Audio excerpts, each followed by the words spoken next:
warahmatullahi wabarakatuh. Perkenalkan, nama saya Ermawati dengan NIM 251274882. Saya sebagai guru fikih di Madrasah Ibtidaiyah Matlaul Anwar Gunung Sari, Pesawaran, Lampung, sekaligus sebagai mahasiswi di LPTK IAIN Manado dalam jabatan Batch 1 tahun 2025. Saya akan membuat video praktek pembelajaran dengan judul azan dan iqomah. Selamat menyaksikan. Assalamualaikum warahmatullahi wabarakatuh. Waalaikumsalam warahmatullahi wabarakatuh. Kita berdoa.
Pertemuan hari ini anak-anak ya, kita akan belajar tentang azan dan iqomah ya. Jadi itu materi kita hari ini. Nah, sebelum belajar coba ibu tanya dulu sama anak-anak, coba anak-anak udah pernah dengar belum? Di masjid orang yang mengumandangkan azan sudah pernah dengar belum? Nah, saya terus komat udah pernah dengar belum komat? Udah ya, berarti udah sering lah ya. Nah, kalau gitu coba ibu tanya coba, azan itu yang mengumandangkan itu laki-laki atau perempuan? Laki-laki ya, pinter. Laki-laki agamanya apa? Ya. Terus laki-laki yang anak kecil apa yang udah dewasa? Yang sudah dewasa.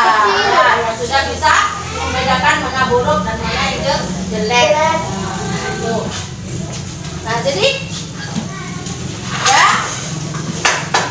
Selain itu lagi coba ibu tanya lagi coba.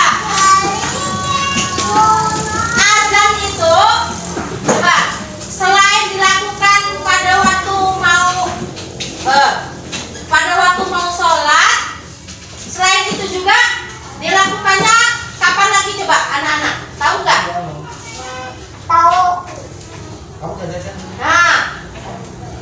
bayi lahir. Ayo, siapa yang mengazankan? Ayahnya. Nah, ayahnya laki atau perempuan? Laki. Nah, ya, terus orang meninggal di dalam kubur sebelum dikubur. Ayo, diazanin dulu apa enggak? Diazanin. Ya, siapa yang mengazanin? Laki-laki. Iya, enggak. Laki-laki. Ya. Berarti ya, azan itu berarti banyak dilakukan oleh ya, azan itu berarti banyak dilakukan oleh orang laki-laki Islam ya. Hukumnya mengumandangkan azan itu adalah wajib ya, wajib bagi kaum laki-laki ya. Jadi mengumandangkan azan itu adalah wajib bagi kaum laki-laki. Tapi bukan berarti perempuan juga nggak boleh tahu hukum azan, harus tahu ya. Perempuan kenapa? Perempuan kan nantinya punya adik ya, jadi bisa buat ngajarin adiknya, atau juga misalnya temennya ada yang bertanya, nah bisa ngasih tahu atau bisa memberikan pertanyaan kepada teman-temannya. Nah gitu ya, jadi perempuan juga harus bisa ya belajar azan, harus tahu tentang azan ya. Jadi azan itu ya diwajibkan oleh laki-laki ya. Tapi perempuan juga harus bisa belajar tentang azan. Nah, setelah itu coba ada yang bisa mempraktekkan azan? Kira-kira coba anak-anak ada yang bisa belum? Siapa yang udah bisa mempraktekkan azan? Yang udah belajar siapa, coba tunjuk tangan. Enggak ada yang bisa, masa iya? Ya sudah, kalau belum ada yang bisa berarti emang ibu yang harus ngasih dulu ke anak-anak ya. Ya, jadi lafal azan ya dan iqomah itu sama, nah, cuman ada sedikit perbedaannya ya. Pas di waktu pada kebiasaannya itu dikumandangkan pada azan subuh ya. Azan subuh itu ada bedanya ya. Anak masih semangat?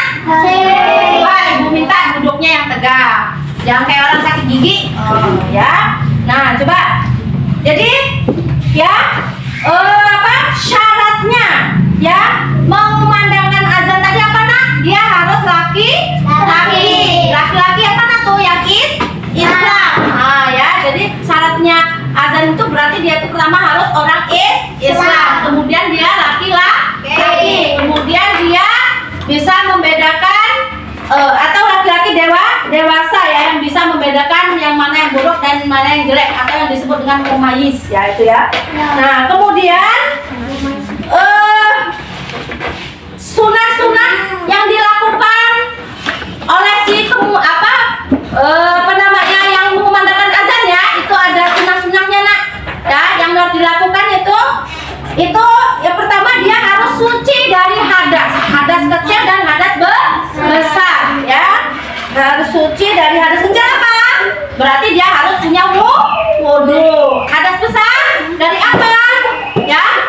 Ya kalau dia masih punya hadas besar berarti dia harus mandi besar dulu, kemudian berwudu ya itu. Kemudian menghadapnya kemana?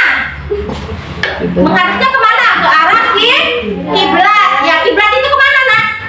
Ke arah kita menghadap sholat. Nah ya, arah kiblat. Kemudian sunnah yang ketiganya itu berdiri ya. Jadi kalau orang mengumandangkan azan itu ya dan membacakan qomat itu orang harus berdiri ya. Berdirinya pun menghadap kiblat atau arah sholat, atau kalau kata kitanya itu bahasanya itu menghadap ke arah barat ya. Mana nak barat itu?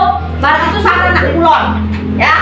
Kalau kata itu namanya timur, wetan ya tuh. Kemudian pembawaannya kalau orang mengumandangkan azan itu suaranya harus nyaring dan jelas ya. Harus suaranya nyaring dan jelas.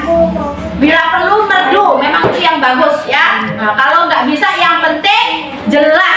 bacanya jelas ya. Nah itu. Nah coba. Siapa coba yang mau praktek azan ini coba? Ini mau hilang. Coba Ilham ya, maju ya. Belum bisa? Bijar bu, tadi tenang. Ya sudah. Coba ibu tanya, lafal azan yang pertama itu dengerin. Allahu Akbar, Allahu Akbar. Nah itu dibacanya berapa kali?